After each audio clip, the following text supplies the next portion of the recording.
கடலூர் மாவட்டம் புவனகிரி சட்டமன்ற தொகுதிக்குட்பட்ட பகுதியில் ஆதிதிராவிட நல விடுதி மற்றும் சமூக நலக்கூடம் கட்டித்தர வேண்டும் என அதிமுக சட்டமன்ற உறுப்பினர் அருண்மொழி தேவன் சட்டப்பேரவையில் வலியுறுத்தினார்.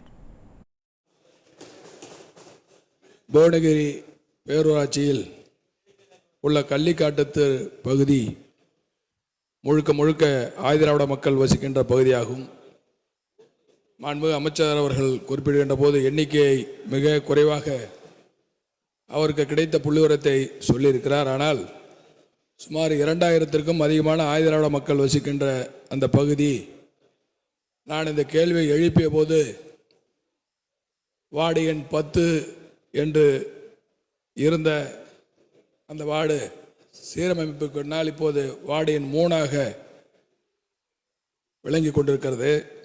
முழுக்க முழுக்க ஆதிதிராவிட மக்கள், அதுவும் ஏழை எளிய பின்தங்கிய தினக்கூலி மக்கள் வசிக்கின்ற பகுதிகளில் அவர்கள் வீட்டு விசேஷங்களுக்கு தனியார் மண்டபங்களுக்கு சென்று நிகழ்ச்சிகளை நடத்துவதற்கு வசதி இல்லாத காரணத்தினால் நீண்ட காலமாக சமுதாய கூடம் வேண்டும் என்று ஒரு கோரிக்கையை வைத்திருக்கிறார்கள். அந்த கோரிக்கையை ஒட்டி பேரூராட்சிக்கு சொந்தமாக சுமார் 50 சென்ட் இடம் தயாராக உள்ளது. அந்த இடத்தையும் அந்த பகுதி மக்கள் இந்த சமுதாய கூடம் வேண்டும் என்ற கோரிக்கையோடு பேரூராட்சி நிர்வாகத்தோடு இணைந்து காத்து கொண்டிருக்கிறார்கள். எனவே இடம் இருக்கின்ற சூழ்நிலையை கருத்தில் கொண்டு அப்படி சமுதாய கூடம் அமைத்து கொடுத்தால் அவர்களுக்கு மிகவும் உபயோகமானதாக இருக்கும்.